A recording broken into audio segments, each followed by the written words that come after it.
I have a nuanced view on David Graeber. Obviously, he's a lefty asshole for doing what he did to Noah was an act of cowardice, and it was an act of intellectual intimidation, an act of bullying, and is inimical to the spirit of intellectual discourse. But what I will say is I actually liked his book Bullshit Jobs, and I liked it a lot. And one of the things I'm noticing that's quite interesting is there's a certain element on the left who is starting to notice things in terms of the issue of how globalism essentially disembeds individuals from any meaningful organic set of economic interrelations, through what David Starkey calls the reduction of life to mere money relations. And the interesting thing about Graeber is I think his position on this is quite sound. He's an anarchist, and obviously for him jobs and economic employment and all this sort of thing is just serving capital, and that's why it's unethical essentially.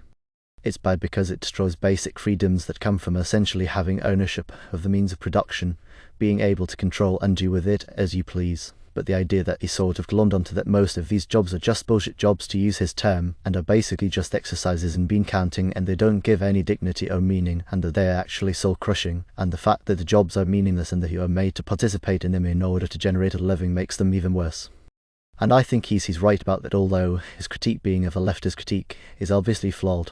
The correct critique of bullshit jobs is that they disembed you from natural, traditional, organic relations that put you into sort of communion with members of your local community, and it's those traditional relations which were the basis of a distributive basic economic systems that built the West. And the breaking up of those basic sort of local scale economies which were organic and self-organizing and self-regulating is what is essentially broken/robbed economic activity of any meaningfulness. So I kind of agree with Graeber, except we're approaching the question from completely different orientations. Weren't industrial jobs, working in a cotton mill in the 1850s, as meaningless and crap as these bullshit jobs now? Well, what he's focusing on is the proliferation of various jobs which, within the context of mature globalized techno-economies, to use Seymour's term, amount to little more than being essentially some redundant feature of the system that already has a lot of redundancy built into it, in terms of there being a lot of duplication among individuals who are basically made to do the same job. What you're producing is not tangible.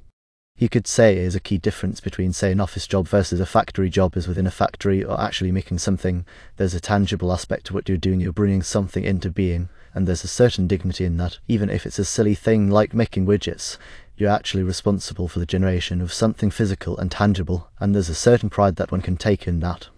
Whereas in the case of a corporate office job within the city, like an auditor at one of the big four accounting firms, what you're doing has no relation to what it is that's actually being produced.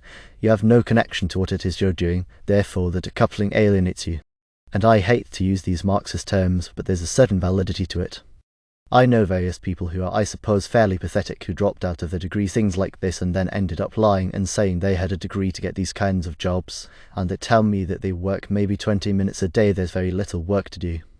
And the rest of the day they're trying to make themselves look busy to preserve the job, but there's actually nothing to do. So it's quite soul-destroying in that way. So I'm glad that my only experience of ever doing a job like that was for only 8 weeks when I was 18 years old, when a friend from the Conservative Association, who was a director of the Royal Bank of Scotland, created such a job for me, and it was very dull.